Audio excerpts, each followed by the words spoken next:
Welcome to Happy Aura, a calm space in a loud world. Slow down, breathe deep, and enjoy wisdom. The world today spins fast, faster than it once did. Our thoughts chase time, our fingers dance across screens, our attention flickers like a candle in a windstorm. And yet, through the chaos, through the cacophony of cars, headlines, alarms, pings, and voices, an ancient wisdom whispers, go placidly, go slowly, go gently, go as if your soul mattered more than your calendar. Step into any city, and you will feel it, the electric pulse of hurry.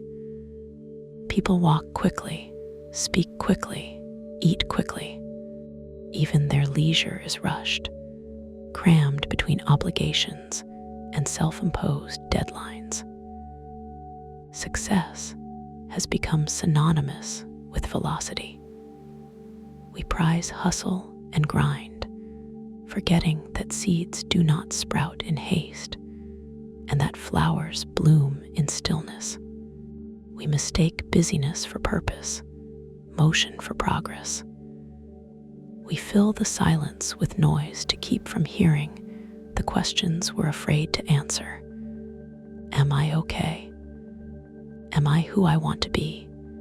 Am I living or just reacting? Noise is seductive. It tells us we're not alone. It keeps us distracted, but it also robs us. It robs us of the sacred, the space to think, to listen, to feel. To go placidly is not to withdraw from the world, but to engage it differently. It is to move through life with intention, like someone walking through a library, aware of the stories around them, respectful of the fragile bindings of others. Placidness is not laziness. It is not apathy. It is strength restrained, grace embodied, presence sharpened by still waters. To go placidly is to master the art of calm in a culture of chaos. A placid person walks into a room and brings its temperature down, not because they lack intensity, but because they are not ruled by it. They are an anchor in the storm, a soft note in a loud chord. Noise comes in many forms. There's the literal noise, traffic, construction, television. But there's also the inner noise, that anxious voice narrating your worth by your output, that comparative whisper telling you someone else is doing more, faster, better.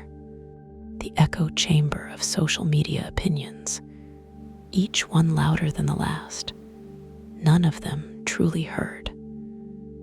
To walk amid this noise and remain unchanged is radical. It takes practice to pause before reacting, to listen without interrupting, to be present without performing. It takes a certain rebellion to say, I will not rush through this moment. There is an ancient stillness in the eye of the storm. You can carry it with you if you remember that silence is not empty, it's full of answers. Silence is misunderstood. We often associate it with awkwardness, boredom, or absence. But real silence is presence, undivided and awake. It is the canvas on which all true thought is painted. Silence is the space where pain speaks honestly, where memory can be held without distortion, where the soul exhales. It is where we meet ourselves, stripped of pretense, unclothed from persona. In silence, we hear the birds again. We feel the wind on our face. We taste our coffee rather than consume it like fuel. We start noticing things: the way light moves through a room, the tone in someone's voice, the breath that rises and falls in our own chest. Peace lives here, not in the absence of trouble, but in the clarity to face it. Not in a perfect world, but in a quiet mind. The word remember implies that we've forgotten. And we have.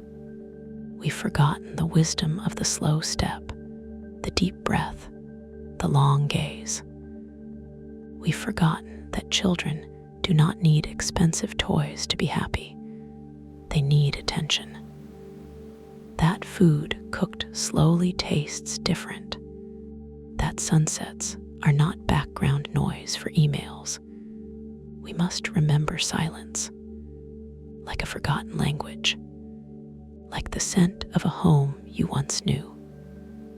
It was there in your childhood, in those long afternoons when you lay in the grass staring at clouds. It was there in your grandmother's stories, told without haste, without multitasking. To remember is to return not to the past, but to what has always been true. You do not need a monastery to live peacefully. You do not need to shave your head, renounce your possessions, or flee to the mountains. You can be a modern monk in jeans, in traffic, in deadlines. It begins with awareness. When you wake up, before you reach for your phone, sit up and breathe. Look at the morning light. Let it touch your face. Stretch. Say something kind to yourself. Walk slower. Eat slower. Speak slower. Not always, not perfectly, but enough to reclaim the moments that matter. Instead of reacting to every message, every update, every crisis, choose your responses like a poet choosing words. You are allowed to be quiet. You are allowed to not have an opinion on everything. You are allowed to say, I need a moment. This is not withdrawal. This is mastery. Noise isn't only external. We invite it in through people, the ones who thrive on drama, who love to stir panic, who rush us, doubt us, drain us. Choose your company like you choose your thoughts, carefully. Be with those who respect your silence, who do not demand a performance, who can sit beside you in quiet and still feel connection, and be that person for others. When someone speaks to you, really listen. Don't prepare your answer while they're still talking. Look into their eyes. Let your silence be a shelter. Going placidly doesn't mean doing nothing. It means doing one thing at a time with your whole being. It's the difference between juggling and dancing. A dancer moves with grace, precision, and awareness. There is rhythm. There is control. There is beauty. You can live like that, even in a boardroom, even in a supermarket, even while paying bills. Try doing one thing at a time and doing it well. When you listen, just listen. When you write, just write. When you rest, really rest. Let stillness be your bass note. Let calm be your default setting, even when the tempo of the world quickens.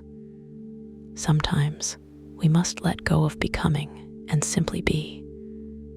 No striving, no angle, no need to impress. Just being in your skin, in your breath, in this moment is a radical act.